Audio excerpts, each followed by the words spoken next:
marchant vers l'avenir.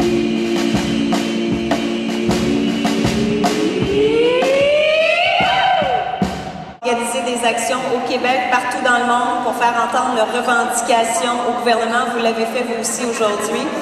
Et il va y avoir un point culminant à tout ça en fin de semaine, dimanche, à Rimouski. Plusieurs d'entre vous allaient probablement y être. On attend autour de 5000 personnes. Voici ces capsules préparées pour la Marche mondiale des femmes. Nous exigeons un salaire minimum de 10,69 $ qui permet de sortir de la pauvreté. Nous exigeons l'abolition des catégories aptes et inaptes à l'emploi pour la dignité des personnes assistées sociales. Nous exigeons que le Canada signe immédiatement la Déclaration internationale sur les droits des peuples autochtones. Nous exigeons une législation pour contrer les publicités sexistes, le retour des cours d'éducation à la sexualité dans nos écoles et le maintien du droit inaliénable des femmes de décider d'avoir ou non des enfants. Le démantèlement des services publics par le recours à la privatisation et la hausse de la tarification doit cesser.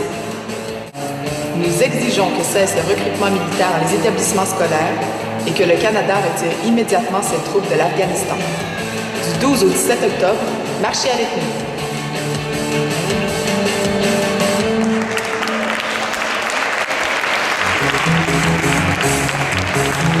On sortait d'une récession, 91, 92, ça avait été extrêmement dur. Beaucoup de femmes avaient perdu des emplois. Beaucoup de jeunes étaient sans emploi. 1 million de personnes pauvres au Québec, c'était quand même pas rien. Morosité, difficulté. Alors, il y avait une partie de mon cerveau qui, depuis quelques mois, était à la recherche de « mais qu'est-ce qu'on pourrait faire ?» Puis une autre partie de mon cerveau qui essayait de se reposer en zappant. Et je suis tombée ce soir-là, donc j'ai aucun mérite, c'est la faute de Martin Luther King en fait. Je suis tombée sur un reportage qui parlait de la marche pour les droits civiques, la marche des Noirs aux États-Unis dans les années 60. Et vous ne le croirez jamais, là, mais j'ai eu l'impression de voir s'allumer une espèce d'ampoule de lumière. Je me suis dit, mais s'ils l'ont fait, pourquoi pas nous? C'est aussi bête que ça. C'est sûr que les jours qui ont suivi, là, c'était plutôt rigolo, parce que je disais à mes amis, je me souviens, ma meilleure amie, je lui dis, écoute, moi, je me semble qu'on devrait marcher 200 km. Vous imaginez un peu la tête qu'elle faisait? La suite, vous la connaissez, où il y a peut-être des détails que vous ne connaissez pas.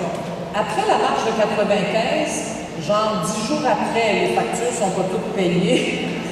Le matériel n'est pas rangé, tout le monde est crevé, mais les deux coordonnatrices de la marche, Diane Matt et Manon Massé, me disent « Bon, ben là, Françoise, c'était tellement fun, on remet ça en 2000. » Là, c'est moi qui ai fait est-ce qu'on peut prendre le temps d'y réfléchir un petit peu? Elles ont dit « Oui, pas longtemps, par exemple. » Parce qu'on voudrait cette fois-là que ça soit mondial. Là, je vous avoue que j'ai eu exactement la même réaction que mes amis, collègues, etc. avaient eu en 95. Je leur ai dit non, mais c'est sérieux, mais elles étaient très, très sérieuses. Ce qui me frappe, et je termine là-dessus, particulièrement cette année, c'est que les revendications de cette année sont encore une fois différentes. Là, le mouvement des femmes dit on veut conserver des services publics de qualité universelle et gratuits pour tout le monde. On veut que les richesses naturelles du Québec, et particulièrement ce qui appartient aux biens communs, l'eau, le vent, on veut que ça appartienne à tout le monde. Pourquoi? Bien, pour justement être capable de donner des services publics. Et là, moi, personnellement, je trouve que c'est formidable, c'est génial. Parce que le mouvement des femmes est en train de dire les femmes sont des citoyennes à part entière de ce Québec que nous aimons, que nous voulons plus juste, plus écologiste, plus égalitaire, plus solidaire. C'est ça là, que les femmes et les féministes sont en train de dire, et c'est merveilleux. Des femmes qui se commettent à leurs idées et qui entraînent dans leur sillage d'autres femmes et des hommes. Des cercles de femmes qui combattent sans relâche la violence, clé de toute suggestion, et l'ignorance, clé de l'intolérance. Des femmes qui brisent le silence qui tue.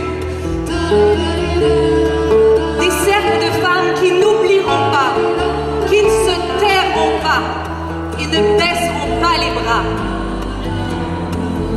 Des cercles de prieuses, des cercles de pleureuses, des cercles de hurleuses, des cercles de chiennes de garde. Des cercles de femmes qui refusent la guerre et qui utilisent leur imagination pour trouver des solutions. Des cercles de femmes qui portent des femmes au pouvoir. Les gens force ou faiblesse, suis-je victime ou suis-je une princesse? Je suis la femme d'aujourd'hui qui écoute les femmes d'hier. Elles ont dansé sous la pluie, pleine de mort ou sorcière.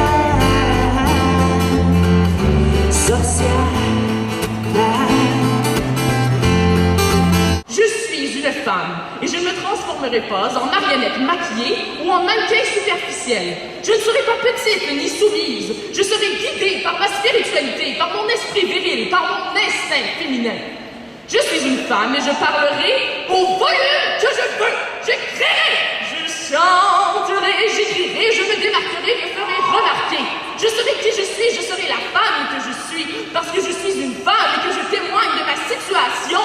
Je m'épanouirai, je volerai, plus encore, je m'aimerai telle que je suis. Je serai philosophe de ma destinée, car toujours, toujours, je resterai moi. Toujours, je resterai femme. J'ai raccroché juste pour savoir, juste pour savoir. Juste pour savoir, juste pour savoir.